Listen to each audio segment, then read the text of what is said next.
para a gente encarar com coragem, amor e devoção por Krishna, atitude de amor e confiança, atitude de amor e confiança com os devotos e o entusiasmo pela vida. Só estar vivo já é motivo de entusiasmo, né? Mas estar vivo aos pés de Prabhupada dá para encarar qualquer semana, qualquer ano, qualquer situação dentro desse mundo. Estamos devidamente abrigados.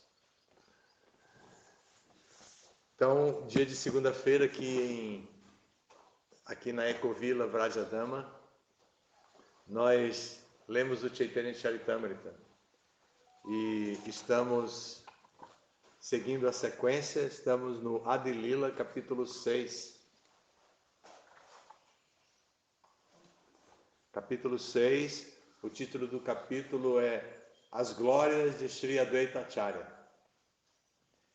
O verso hoje começa com 78, não tem significado e logo em seguida tem um grande significado.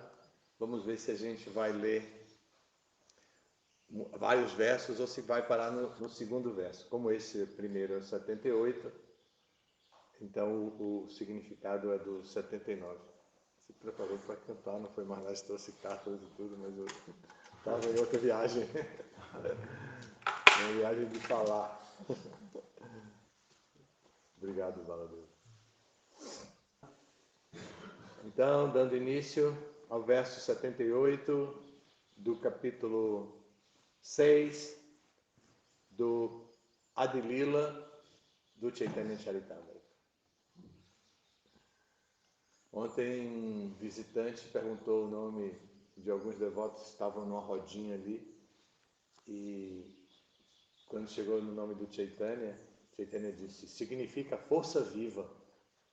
Aí me remeteu ao início do Adi Lila mesmo, do Chaitanya Charitamrita, quando se descreve o nome do Senhor Chaitanya.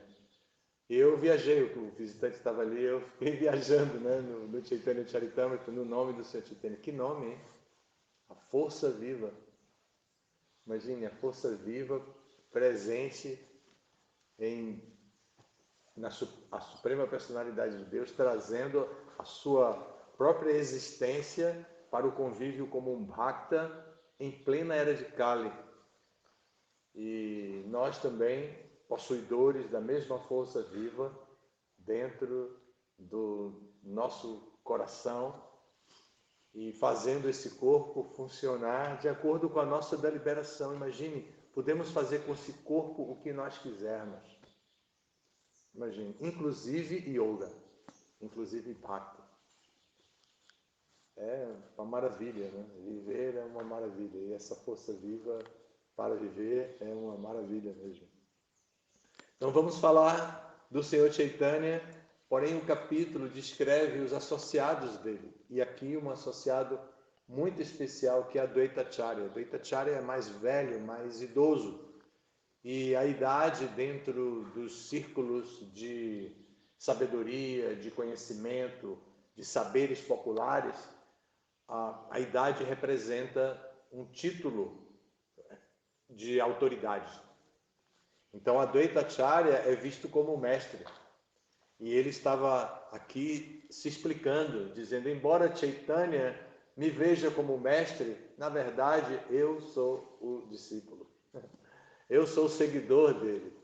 Isso é a tese que Advaita Acharya, aqui nesse capítulo, defende para dizer que, embora antes de conhecer o Senhor Chaitanya, ele fosse realmente um mestre dentro do círculo social e cultural deles, ao aceitar Chaitanya Mahaprabhu, ele aceitou a posição de discípulo e saiu seguindo o Senhor Chaitanya pelas ruas, cantando e dançando. Uma pessoa que tinha formação impersonalista e que já tinha barba branca, cabelo branco, não era um moleque adolescente que se impressiona às vezes com alguma manifestação popular e que segue essa manifestação popular, às vezes por mero entusiasmo. Isso sempre existiu. Então, ele vem admitir, obrigado, ele vem admitir que é um seguidor do Senhor Chaitanya. Vamos ver em que nível está aqui a descrição do Chaitanya Charitamrita a respeito de Advaita Acharya. Então, o verso 78 vai dizer: aquele que é Shesha Sankarshana, com seus milhares de bocas, serve a Sri Krishna assumindo 10 formas. Próximo verso. Rudra, que é uma expansão de Sadashiva e que aparece em universos ilimitados, também é um Gunavatara, encarnação qualitativa, e é o ornamento de todos os semideuses nos intermináveis universos. Significado dado por sua divina graça a C. Bhaktivedanta Swami Srila Prabhupada. Há 11 expansões de Rudra. Maharaj falou um pouco sobre isso ontem. Deu o avant premier. Há 11 expansões de Rudra, ou do Senhor Shiva. Elas são as seguintes: Ajay Kapat, Ahibradhna, Virupaksha, Raivata, Hara, Bahurupa, Devashrestha, Triambaka, Savitra, Jayanta, Pinaki e Aparajita. Uma boa lista para nomes para quem quer que eu colocar esse aqui. Além dessas expansões, há 8 formas de Rudra, chamadas terra, água, fogo, ar, céu, sol, lua e Somayadi. Nos anos 60, os pais colocavam os nomes dos filhos assim também. Bhumi, terra, tem outros nomes para terra também que eles usavam muito. Gaia. Se vocês procurarem as crianças com 50, 40 anos, entre 40 e 50 anos, até um pouco mais de 50, vocês vão ver cada nome super engraçado. Eu conheci um que era Galáxia.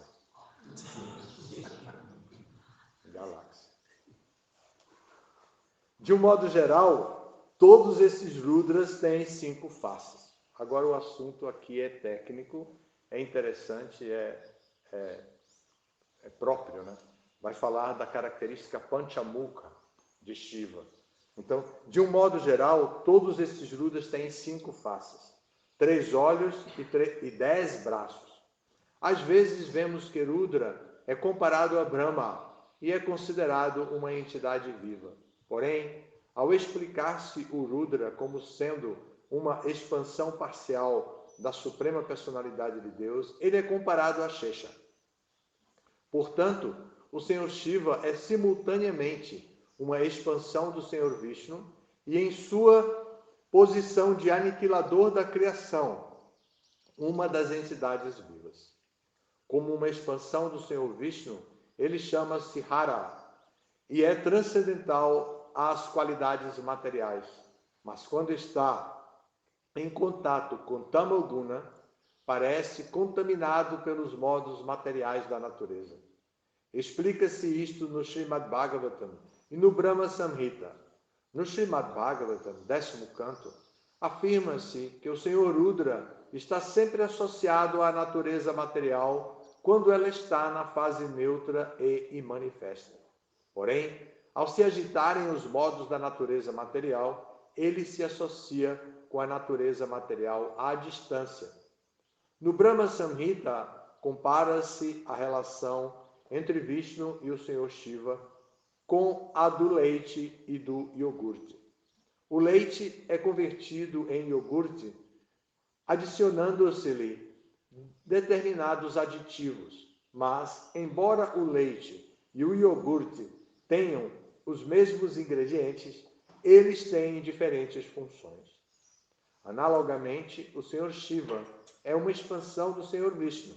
Todavia, por participar na aniquilação da manifestação cósmica, ele é considerado alterado, assim como o leite convertido em iogurte.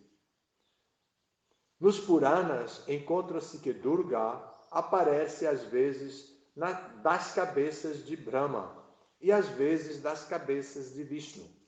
O aniquilador Rudra nasce de Sankarsana e da fogueira fundamental que queima toda a criação. No Vayu Purana, há uma descrição de Sadashiva, num dos planetas Vaikuntha. Esse Sadashiva é uma expansão direta da forma para passatempos do Senhor Krishna. Disse que Sadashiva, o Senhor Shambhu, é uma expansão do Sadashiva nos planetas Vaikuntha, o Senhor Vishnu, e que sua consorte, Mahamaya, é uma expansão de Ramadevi, ou Lakshmi. Mahamaya é a origem ou terra natal da natureza material.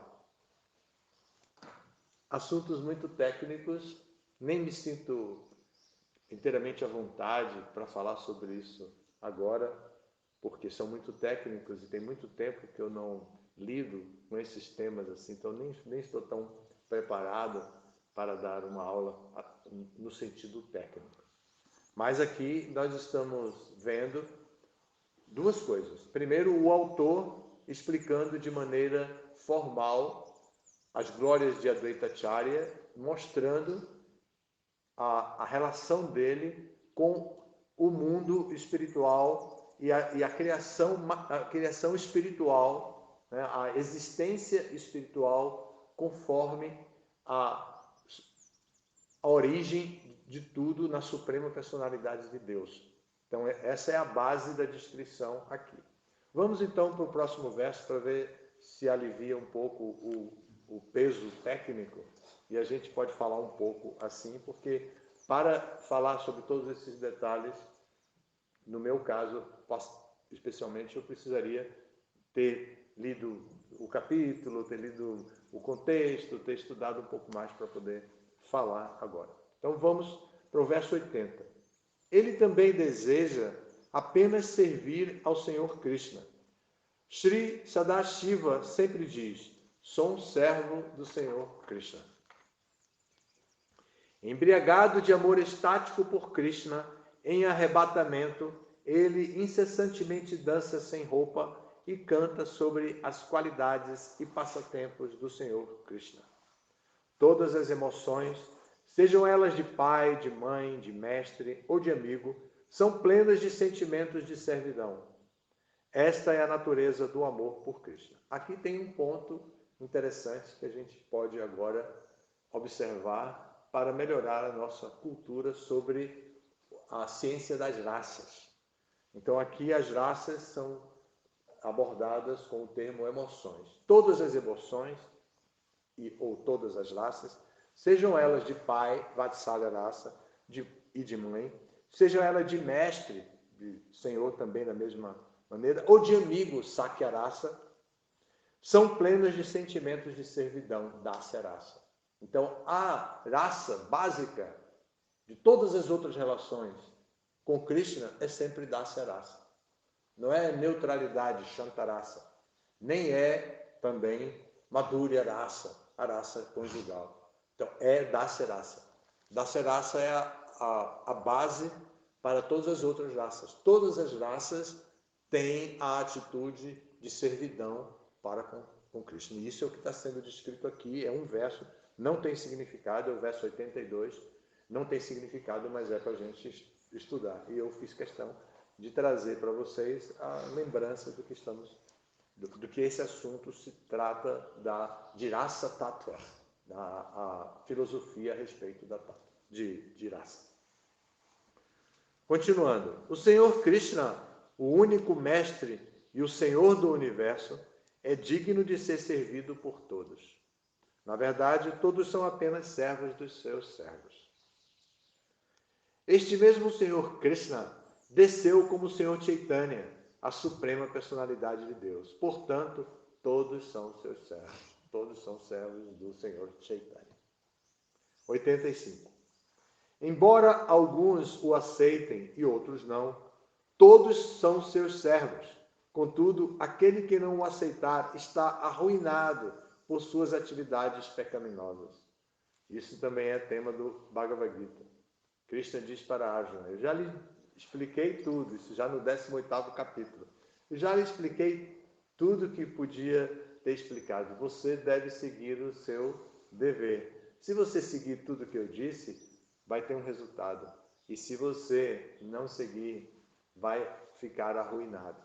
Algo correspondente a essa mesma informação aqui. A pessoa fica arruinada porque as suas próprias atividades pecaminosas germinam, florescem e dão novos frutos. Imagine o ciclo de frutos, o ciclo das atividades pecaminosas. Elas vão como semente, a prarabdha, que não são germinadas, depois elas prarabdha, germinam, depois elas produzem frutos. E aí esses frutos produzem o quê? De novo, bija, novas sementes. E com as novas sementes, novo brotamento, prarabdha, e outra vez, frutos. E assim a gente fica rodando no ciclo de samsara, cultivando as reações das nossas ações. Pesadinho, né? Pesadinho. Como interromper este ciclo? Aí vem o serviço devocional. Porque o serviço devocional é akarma. Ele não produz reação. Imagine uma ação que não produz reação. Isso é akarma. E a característica de Bhakti, uma das características primárias de Bhakti é Naiskama Karma, ou Nishkama Karma. Não produzir mais desejos, novos desejos, reações na forma de desejo. Então essa é uma das características primárias de Bhakti. Então a gente está lidando com um tema que é o tema da interrupção do ciclo de nascimentos e mortes da entidade viva condicionada. Então, aqui esse verso 85, que repetindo diz, embora alguns o aceitem e outros não, todos são seus servos. Contudo, aquele que não o aceitar será arruinado por suas atividades pecaminosas. Não é por outra razão, a não ser pela própria consequência dos seus atos deliberadamente escolhidos ou por influência da própria natureza material, por negligência ao cuidado com a influência dos modos da natureza. Simplesmente vêm ações pecaminosas e logo vêm reações. E essas reações arruinam uma pessoa que não aceita o processo de liberação como é dado pelo Senhor Chaitanya. Qual é o processo de liberação das atividades pecaminosas que é dado pelo Senhor Chaitanya? Harinama Sankirtana. Então, cantar congregacionalmente os santos nomes do Senhor. Então, o canto congregacional dos santos nomes do Senhor vem para que, nesse sentido que estamos estudando aqui, para eliminar as nossas atividades pecaminosas e para promover o nosso êxito, não a nossa ruína, mas o nosso êxito. Então, isso é o que estamos estudando aqui. 86 vai dizer agora uma das falas de Advaita Acharya. Como Advaita Acharya, mesmo sendo um grande mestre, vai se apresentar ao público e ao próprio Senhor Chaitanya. Sou servo do Senhor Chaitanya, servo do Senhor Chaitanya, sou servo do Senhor Chaitanya e servo dos servos do Senhor Chaitanya. Isso é Advaita Acharya. Podemos repetir isso sempre, né? Dizendo isto, Advaita Prabhu dança e canta em voz alta. Então, no momento seguinte, ele senta-se calmamente. Que exemplo! Sentar calmamente. Isso existe dentro do nosso movimento de Sankirtan, gente. Às vezes a gente pensa que não existe. A gente pensa que não existe sentar calmamente, silenciar. A gente pensa que tem que cantar o tempo inteiro, o tempo inteiro, o tempo inteiro, tem que estar o tempo inteiro ligado, falando e cantando e falando e cantando e fazendo som e ouvindo som, o tempo inteiro. Mas aqui há o exemplo de uma pessoa sóbria que depois de gritar, cantar, dançar no kirtan, senta-se calmamente, silenciosamente. Vamos ver o que diz aqui. Na verdade, a fonte do sentimento de servidão é o Senhor Balarama. As expansões plenárias que o acompanham são todas influenciadas por esse êxtase. O Senhor Sankarsana, que é uma das suas encarnações, considera-se sempre como um devoto. Outras de suas encarnações, Lakshmana, que é muito belo e opulento, sempre serve o Senhor Rama. O Vishnu, que está deitado no oceano causal, é uma encarnação do Senhor Sankarsana. E, consequentemente, a emoção de ser devoto está sempre presente em seu coração. A Advaitacharya é uma expansão separada dele. Ele sempre se dedica ao serviço devocional com seus pensamentos, palavras e ações. Com suas palavras, ele declara: sou servo do Senhor Chaitanya. Assim, com sua mente, ele sempre pensa: sou seu devoto. Com seu corpo, ele adorou o Senhor, oferecendo-lhe água do Ganges e folhas de tulasi. E, pregando o serviço devocional, ele salvou o universo inteiro. Shesha Sankarsana, que mantém todos os planetas sobre sua cabeça, expande-se em diferentes corpos para prestar serviço ao Senhor Krishna. Todas essas são encarnações do Senhor Krishna. Não obstante, sempre vemos que elas procedem como devotos. As escrituras chamam-se de encarnações como devotos, Bhakta Avatara. A posição de ser semelhante encarnação está acima de todas as outras. Significado de Srila Prabhupada. A Suprema Personalidade de Deus aparece sob diferentes encarnações, mas seu aparecimento no papel de um devoto é mais benéfico para as almas condicionadas do que o das outras encarnações, com todas as suas opulências. Às vezes, uma alma condicionada confunde-se ao tentar compreender a encarnação de Deus com opulência completa. O Senhor Krishna apareceu e executou muitas atividades incomuns, e certos materialistas compreenderam-no mal. Mas em seu aparecimento como Senhor Chaitanya, ele não mostrou muito de suas opulências. E por isso, menos almas condicionadas ficaram confusas. Compreendendo mal o Senhor, muitos tolos consideram-se encarnações da Suprema Personalidade de Deus. Porém, o resultado é que, após deixarem o corpo material, eles entram em espécies de chacais. As pessoas que não puderem compreender a verdadeira importância de uma encarnação serão forçadas a assumir semelhantes espécies inferiores de vida como punição. As almas condicionadas, que são arrogantes devido ao falso egoísmo e que tentam tornar-se unas com o Senhor Supremo, tornam-se mayavadis. Vou parar aqui. O tema segue ainda sobre as encarnações, mas muda um pouquinho a abordagem. Então, na próxima segunda-feira, vamos ler o verso 98 e seguir adiante com isso. Alguma pergunta, algum comentário? Eu tenho. Sim, senhora. Eu entendo que a gente não pode se considerar uno com Krishna, que isso é impossível.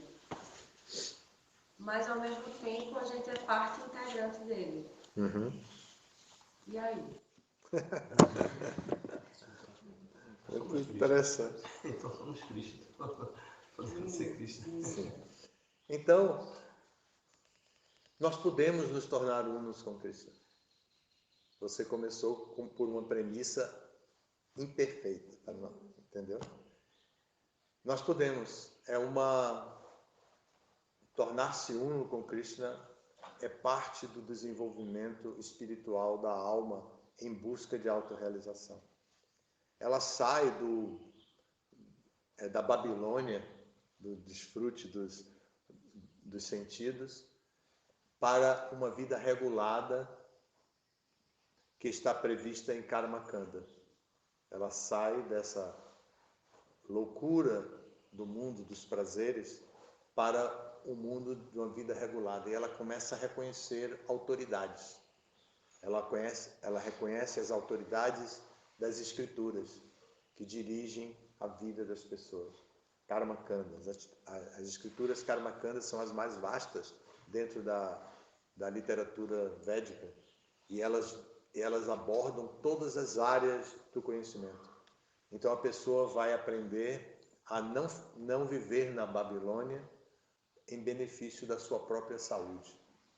Ela vai aprender a não viver na Babilônia em benefício dos seus filhos, da moral, da ética. Isso ela aprende em Karma Kanda. Então ela vai trabalhar com a literatura Karma Kanda e depois ela vai identificar as autoridades. As autoridades apontadas na seção Karma Kanda dos Vedas são os semideuses. Então, os Jagyas de karma, que também são chamados karmas, os Jagyas são prescritos para a pessoa obter bênçãos dos semideuses. E aí se diz, o semideus que cuida dos seus olhos é tal, então faça tal sacrifício para você corrigir os defeitos que estão acontecendo em seus olhos. Na vida econômica, o semideus é tal. Então, você está com problemas econômicos, adore o semideus tal. E aí, a seção Karma Kanda vai dizendo isso e a pessoa vai entendendo que a Babilônia foi um furo. A alma espiritual. Isso não ocorre necessariamente na mesma vida. Ela pode ficar muito tempo como um vikarmi na Babilônia. Se eu fosse inaugurar uma boate, eu colocaria esse nome, vikarmi.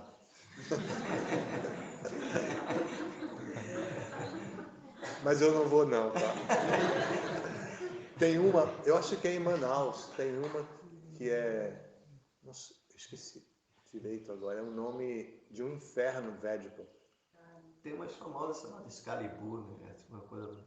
Eu não sei o que é. Estamos falando outra coisa.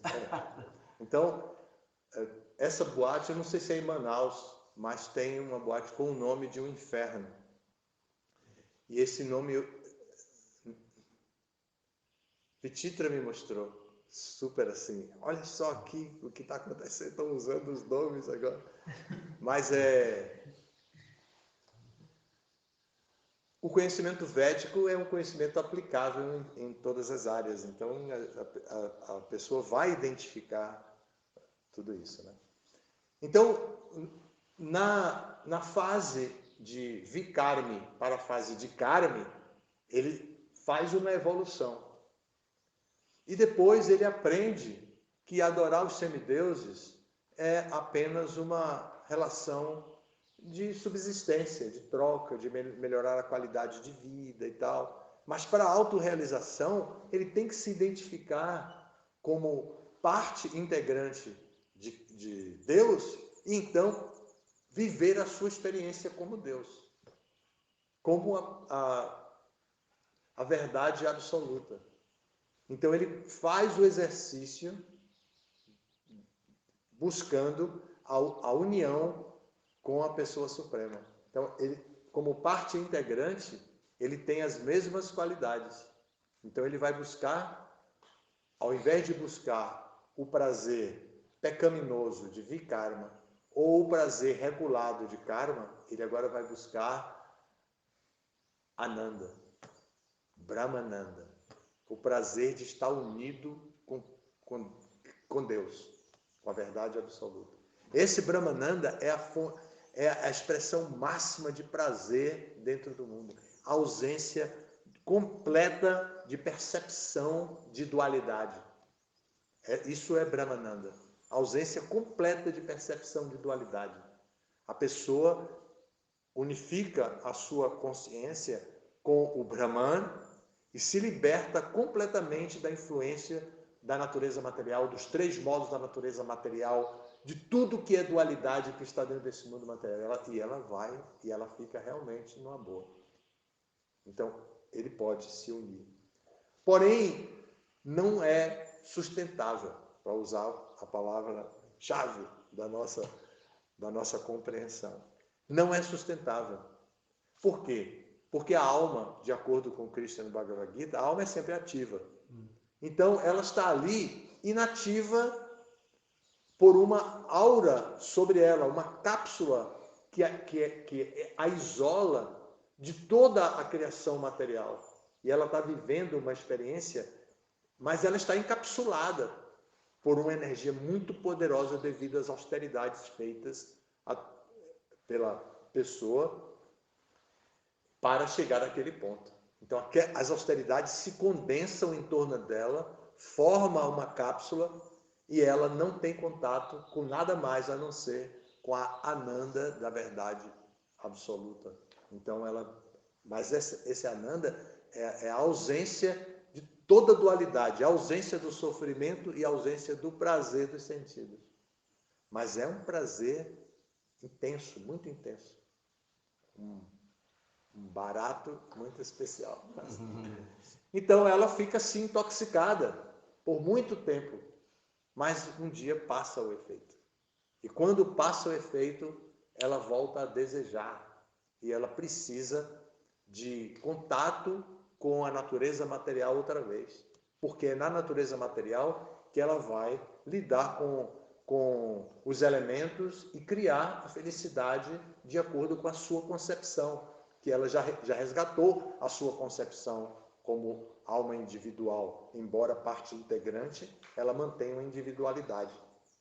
Então, ela mantém a sua individualidade e ela volta para esse mundo. Então ela diz, não, mas eu quero paz e amor, eu não quero saber de confusão.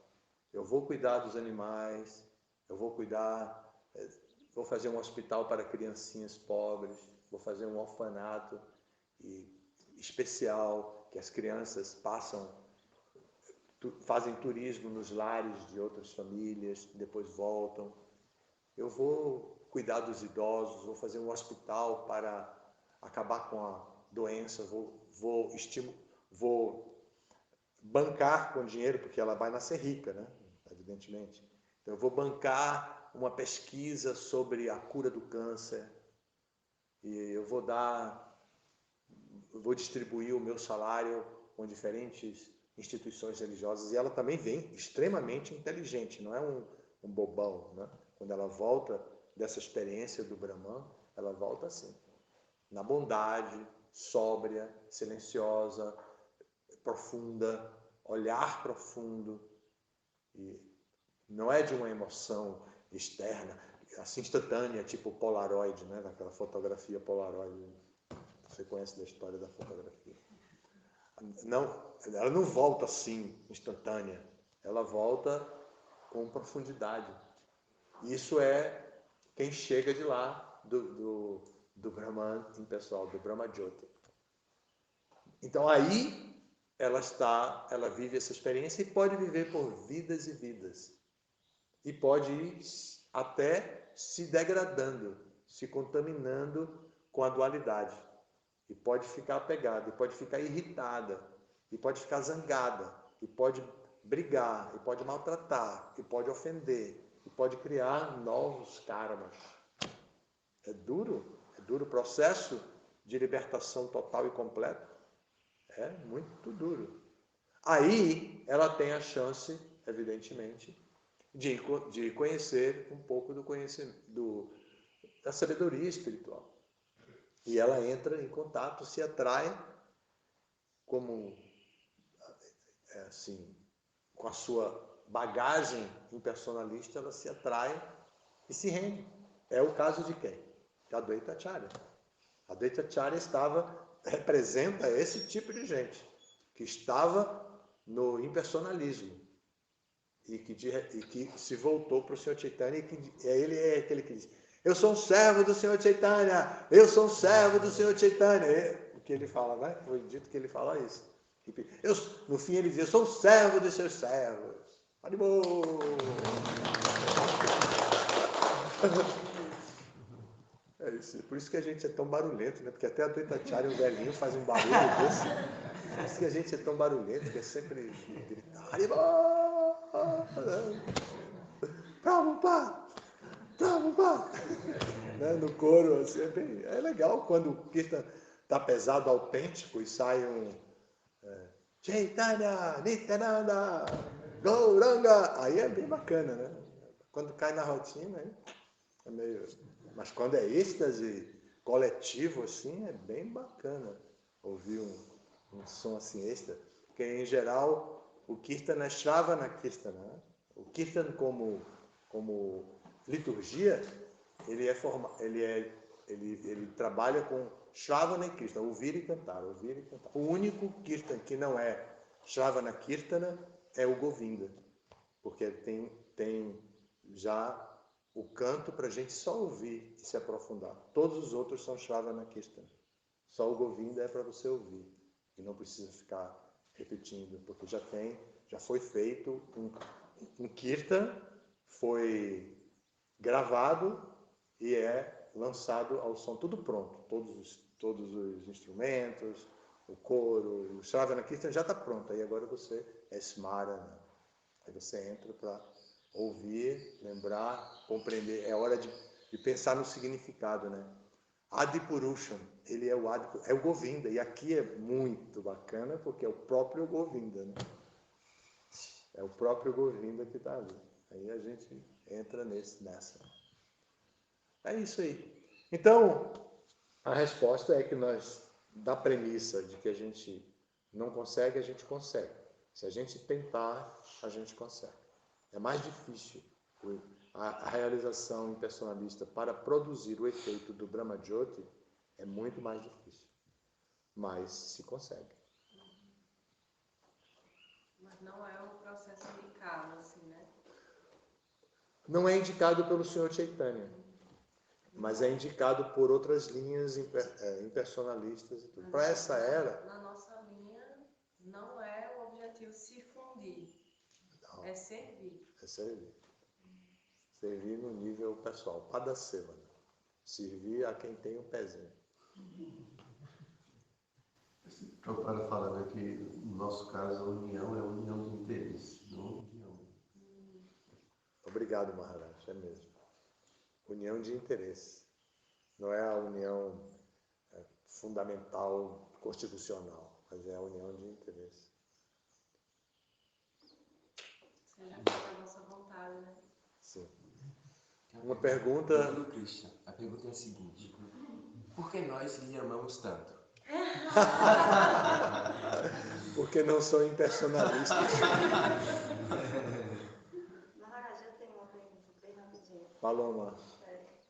O senhor falou assim que quando a gente faz o serviço devocional não gera mais karma. Mas isso se refere ao serviço devocional puro ou qualquer serviço devocional? Porque às vezes a gente não está nem no humor, está servindo, mas não está no humor. E às vezes comete até ofensa. E mesmo assim não gera karma. Antes de cometer ofensa, quando a gente está fazendo automaticamente aquela coisa toda, não gera. Mas quando comete ofensa, gera. Quando tem algumas falhas, essas falhas também são consideradas, às vezes são perdoadas, às vezes são relevadas. E às vezes são pagas instantaneamente. Quantas vezes a gente corta o dedo quando está cortando vegetal? Pega a batata, vai pá, pá, pá, pá, pá! Né? Vai saber por quê. Vai saber. Na história do templo de Jagannatha, outro dia eu falei da história do templo de Radha Govinda, mas na história do templo de Jagannatha, de Mayapur, aquele templo que é o mais popular para os devotos, que acolhe todos os interesses dos devotos, casamento, festividade, todo tipo de coisa. Toda vez que eu vou a Mayapur, eu convido todos os latinos para um almoço, e aí eu banco um almoço que é bem baratinho, já vem tudo pronto, já pensou, não precisa ir para a cozinha nem nada. Já tem todas as pessoas que vivem de produzir festas, eventos, né? Aí eu faço um evento de um praçadão lá e a gente vai todo mundo para lá. Então esse templo, na história desse templo, antes dele vir para a ISKCON, o templo passou muitos problemas. Ele era um templo comum de outra linha. E o Pujari, eles tinham muita dificuldade para arranjar Pujari para o Senhor Jagannatha. E aquele Jagannatha, que é muito misericordioso, gosta de estar com muita gente, estava sozinho praticamente. E ele estava irritado, segundo contam as histórias, ele estava irritado por estar sozinho. Então, o Pujari do Senhor Jagannatha tinha que se virar, imagine, além de servir a deidade, ainda tinha que fazer compra. E ele usava uma bicicleta. E todo mundo sabia que aquele templo, embora fosse muito sagrado, estava sendo muito pouco visitado. Então, o Pujari vai fazer compra e tem um acidente de bicicleta e todo mundo vê na feira ele se esborrachar. Aí todo mundo vai lá para ver o que precisa. Ah, é o Pujari. Ou seja, está pagando reação por seu serviço mal feito. As pessoas pensaram e ficaram assim meio de não cuidar muito dele. A história conta isso. Então não foram atender ele. Ele estava lá todo machucado, arranhado, tudo mais, né? Mas falaram, é o Pujari, está pagando reação. Logo depois disso, esse templo foi dado para ISKCON. Tem uma parte mística que eu não vou contar porque eu não me lembro dos detalhes, eu não quero falhar. O Jayapataka Swami conta essa história muito bem. Os Mahantas, não é só Nova Gokula que tem uma Mahanta, não. Os Mahantas dos templos foram até a ISKCON e falaram com Jayapataka Swami que queriam doar a terra, o templo e as deidades para serem cuidados pela ISKCON. E aí Maharaj foi lá rapidamente, viu a papelada, viu tudo, aceitaram, pegaram e fizeram um templo maravilhoso. E a ISKCON cuida e toda a vizinhança passou de novo a frequentar o templo, que já não estavam. Eles eram muito sobrecarregados com a responsabilidade de manter um templo. Então a pessoa fica tão tensa com tanto serviço, com tanta responsabilidade, com tanta sobrecarga, que termina. Então, por isso, quando a ISKCON chegou, aí trouxe muitos devotos, trouxe uma equipe de pujares e tudo, e mantiveram a leveza da programação. Então, o programa lá é bem leve, não é tão forte como os programas de adoração à deidade dos templos. Mas é bem feito, mas é bem leve. Essa é uma história assim. Então, a gente paga a reação, às vezes, e tudo. Mas às vezes um devoto novo, uma devota nova, fica um pouco impressionado com isso, mas é hora de trabalhar o seu próprio desenvolvimento interno e desenvolver as virtudes que são os ornamentos dos Vaishnavas. Pode ler o terceiro canto, a conversa do Bhagavatam, a conversa de Devahuti com seu filho Kapila Deva, onde ele descreve os ornamentos de um sadhu bhushana. Então ele descreve esses ornamentos, dos quais 2 são titiksha e karunika, compaixão, misericórdia, karunika e tolerância. Então a gente precisa desenvolver isso, senão a gente se forma devotos neuróticos. A gente fica bhakta neurótico, a gente fica iniciado neurótico, a gente fica brahmana neurótico, aí a gente vira um líder neurótico. Só depois é que a gente vai cair. Aí a gente deixa ISKCON, vai para outras linhas e tudo. Mas até aí a gente vai praticando a titiksha, vai praticando a tolerância, mas uma tolerância externa, identificando o erro, o defeito.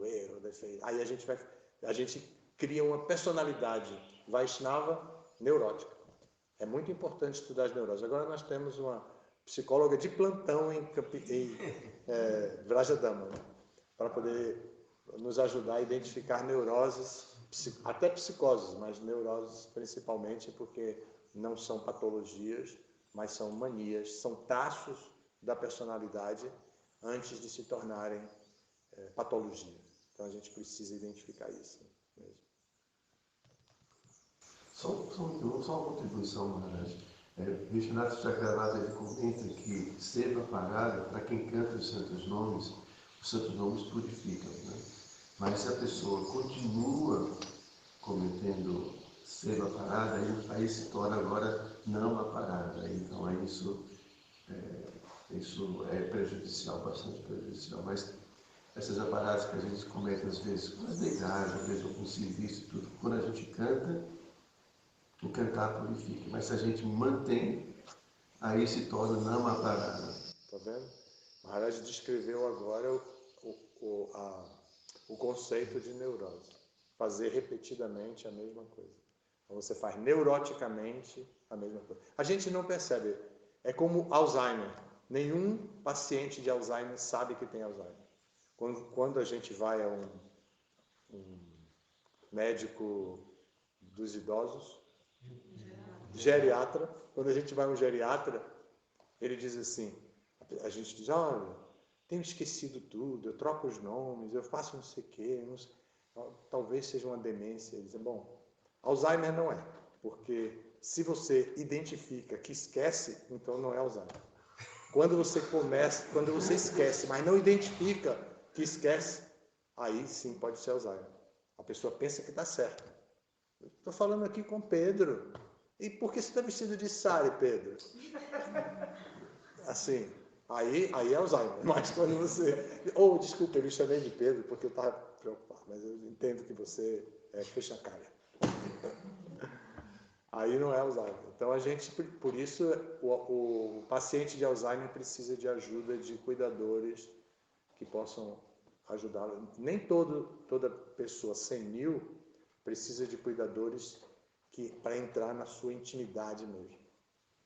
Mas os que têm doenças assim precisam.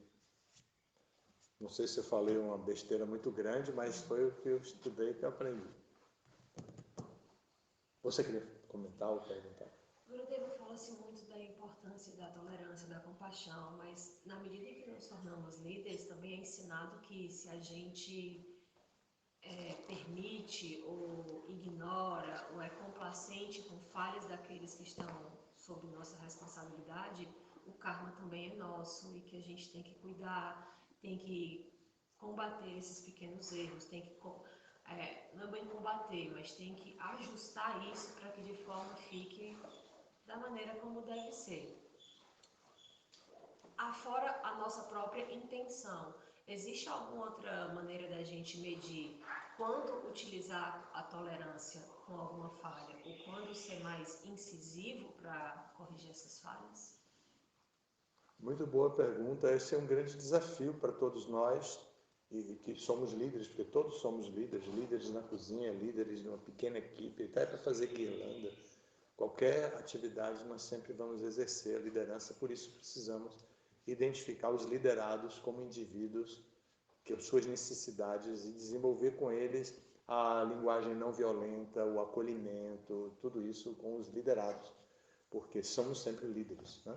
Basta chegar um dia antes de alguém, a gente já é líder daquele outro, que é mais velho do que aquele outro, e por aí vai. Os erros devem ser sempre tolerados como parte de falha humana, mas não podem ser assimilados como um processo administrativo, um processo de desenvolvimento da ISKCON, porque é a missão de Prabhupada. Se a gente assimila os abusos, os erros, como algo por tolerância, então, por exemplo, vamos dar um exemplo histórico. No caso das devotas.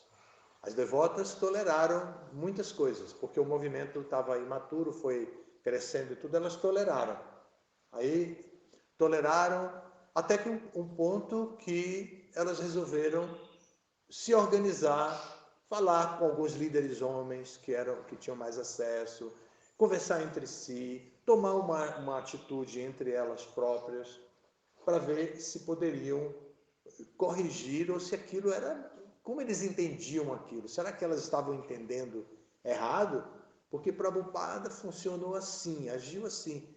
Será que tem uma diferença muito grande da época de Prabhupada? Quando esse diálogo começou, que não foi assim tão intelectual, foi evidentemente que o modo da paixão tomou conta, evidentemente que predominou em alguns momentos o modo da ignorância, até com violência verbal, houve tudo isso aconteceu, mas também houve esse diálogo intelectual que foi assimilado, que entrou, que desde o começo a liderança, que era quase 100% masculina, se sensibilizou e que começou a trabalhar. Foi um projeto longo, mas a tolerância das devotas é um prêmio para essas devotas. Mesmo as que se sacrificaram, as que foram mártires, é um prêmio para elas como almas espirituais. Elas jamais perderão todas as austeridades feitas, todo o serviço devocional feito, toda a tolerância feita, toda a tolerância aplicada ao serviço devocional, à convivência com os devotos, mesmo que elas depois aparentemente tenham se perdido e tenham se afastado. Assim, não será perdido, porque é dentro do campo do serviço devocional e nesse caminho nada se perde. Krishna diz isso no Bhagavad Gita. Então, a tolerância sempre tem que existir, mas ela também tem que existir, muitas vezes, aplicada unicamente ao indivíduo, mas na instituição não se pode tolerar. Então, se aplica ao indivíduo e pode-se chegar e perguntar, mas qual é o seu interesse diante dessa situação? O seu comportamento já é comprometedor, já sai do seu direito de errar, porque o seu erro agora envolve outras pessoas. Qual é a sua expectativa? Você quer continuar com a gente? Você aceita as instruções de Prabhupada? Você aceita as instruções do GBC? Você aceita conviver assim, pacificamente? Vamos mudar essa realidade ou não? Aí, se a pessoa diz sim, vamos mudar, então vamos descobrir qual é a maneira e vai e se descobre. Se a pessoa diz não, é isso mesmo, então realmente não dá. Então aí a tolerância é com a pessoa, eu tolero, a pessoa sai do movimento e ela continua sendo tolerada, respeitada, mas no seu campo de trabalho. Muitos e muitas saíram assim. Mas elas serão respeitadas, no seu lugar de fala. Mas o seu lugar de fala não é mais o movimento Hare Krishna, porque ela está desviando do que Prabhupada queria, em termos específicos. Né? Passamos um pouquinho. Maharaj, obrigado pela tolerância de ficar aí sentados. Você é muito karuna, muito misericordioso, muito compassivo. Pudemos identificar esses ornamentos do grande sadhu em você. Então, mas ainda assim eu peço desculpas por ter atrasado alguns minutos com essas palavras. Tá certo. Aceito. Todas as glórias a Srila Prabhupada.